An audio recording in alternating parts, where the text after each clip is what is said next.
A cyber shockwave is ripping through the Middle East. Iran unleashed a new front in its shadow war against Israel.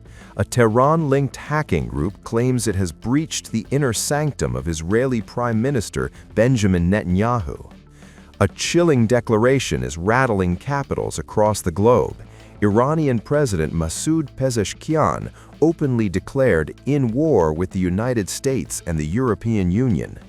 A chilling claim sent shockwaves across the Middle East. Iran launched an alleged hybrid warfare against its arch-rival Israel. The target is chilling, Netanyahu's most trusted gatekeeper. An Iranian-linked hacking group on Sunday claimed that it had broken into the inner circle of Israeli Prime Minister Benjamin Netanyahu. The Iranian hacking group named Handala, in a post on X, said that it had gained access to the mobile phone of Netanyahu's chief of staff, Tzachi Braverman, the man who controls access to Israel's most powerful office.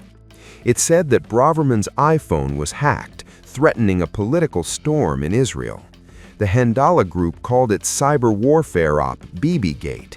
It is a reference to allegations surrounding Netanyahu's inner circle. The Handala group said it would publish material, including videos, dirty secrets, encrypted chats, hidden deals, shameful moral and financial indulgences, abuse of power, blackmail, and payoffs. Addressing Netanyahu directly, the hacking group said every layer of your security, every secret entrusted to Tzachi Braverman, Netanyahu's chief of staff, gatekeeper, and vault of all forbidden truths, is now wide open.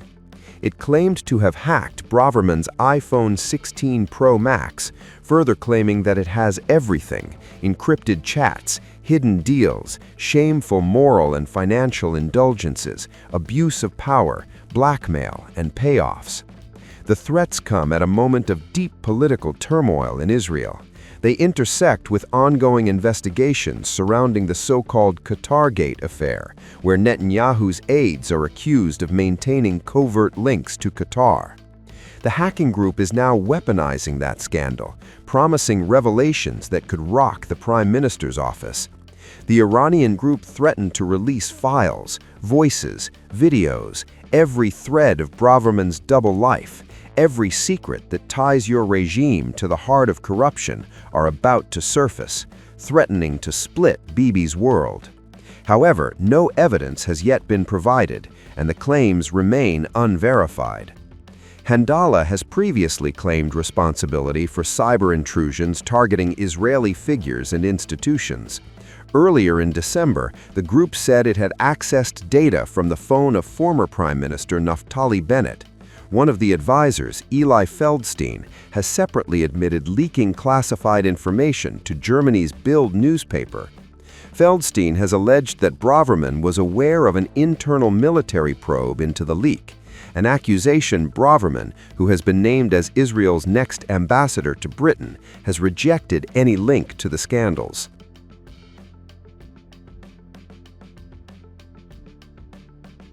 The group is believed to be part of a broader cyber operation that researchers link to a unit known as Banished Kitten, which has been associated with attacks on Israeli infrastructure, public institutions, and media organizations.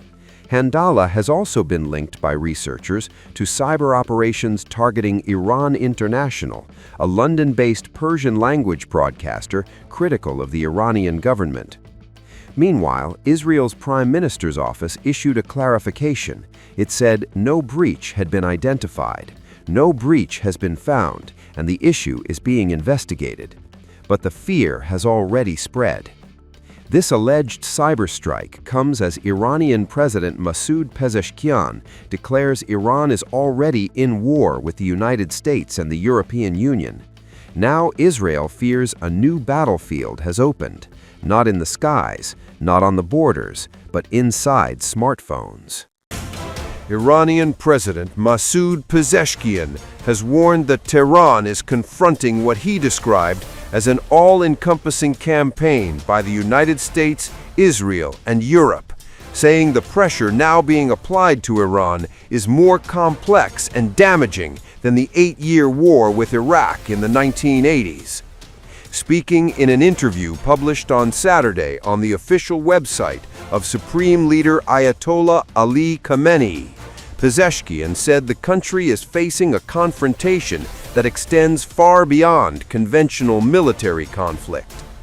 In my opinion, we are in a full-scale war with America, Israel, and Europe, Pezeshkian said, arguing that Western powers are determined to prevent Iran from becoming economically and politically self-reliant.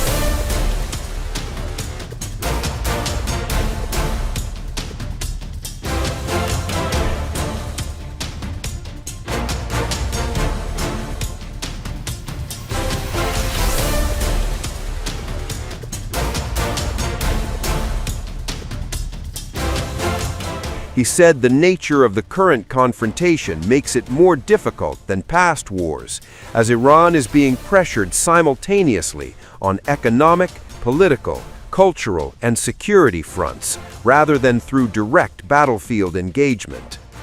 The Iranian president compared the situation to the Iran-Iraq War from 1980 to 1988, noting that while that conflict was brutal, its dynamics were clearer.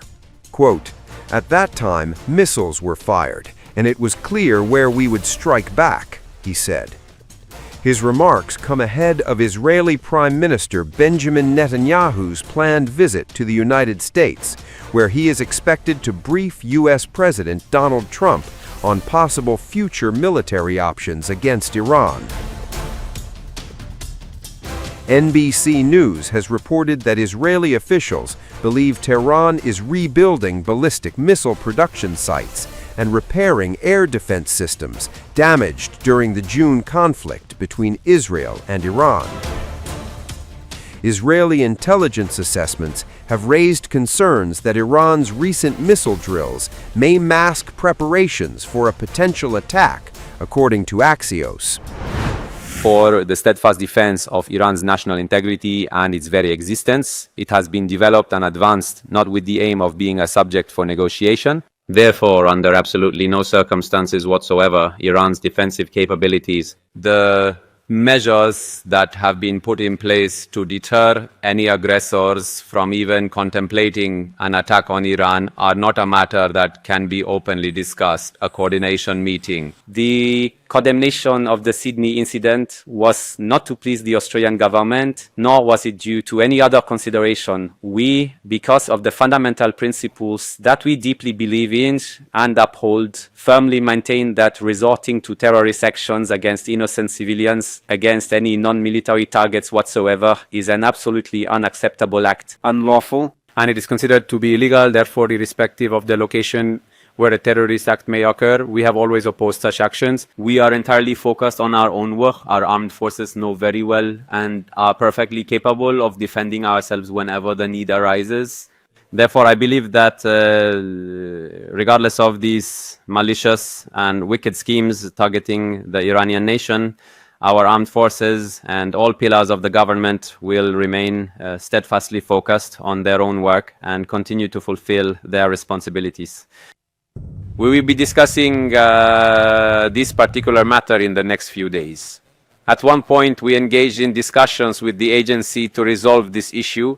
An understanding was reached and signed by both sides, but once again, it was the Western parties who obstructed the advancement of this process by misusing the JCPOA's dispute resolution mechanism in New York.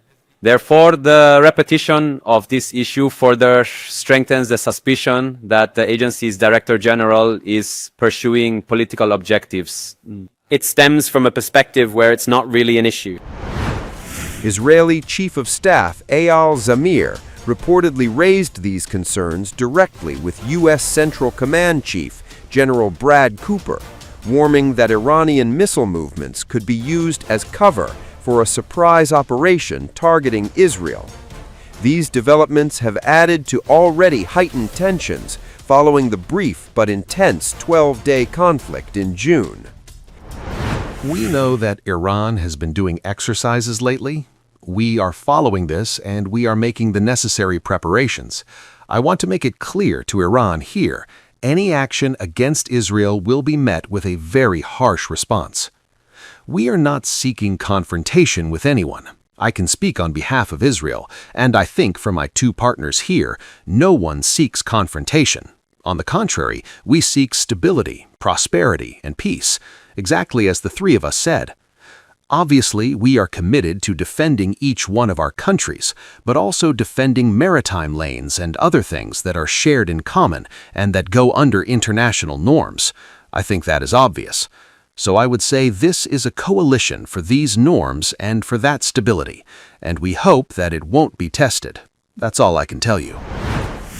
Pezeshkian said Iran has emerged from that confrontation in a stronger position militarily, despite heavy losses and sustained pressure. Quote, "Our armed forces are doing their duty with strength," he added, and that Iran's military capabilities and manpower are now greater than they were at the time of the June fighting.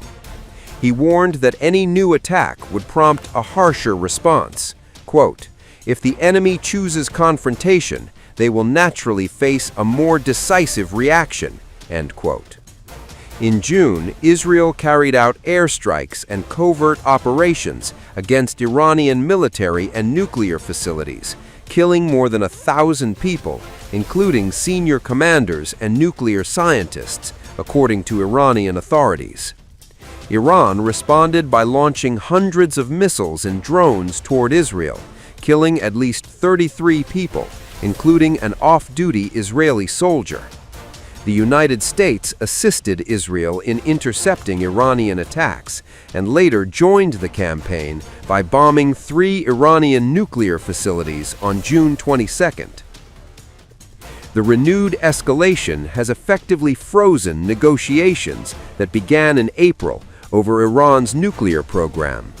Since returning to office in January, President Trump has reinstated his maximum pressure strategy, reimposing and expanding sanctions aimed at restricting Iran's oil exports and weakening its economy.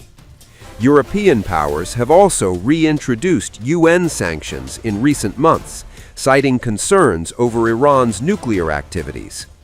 As diplomatic channels narrow and military rhetoric intensifies, Pezeshkian's remarks underscore Tehran's view that it is engaged in a prolonged and multifaceted confrontation, one that Iran believes extends well beyond the battlefield and shows no immediate signs of easing.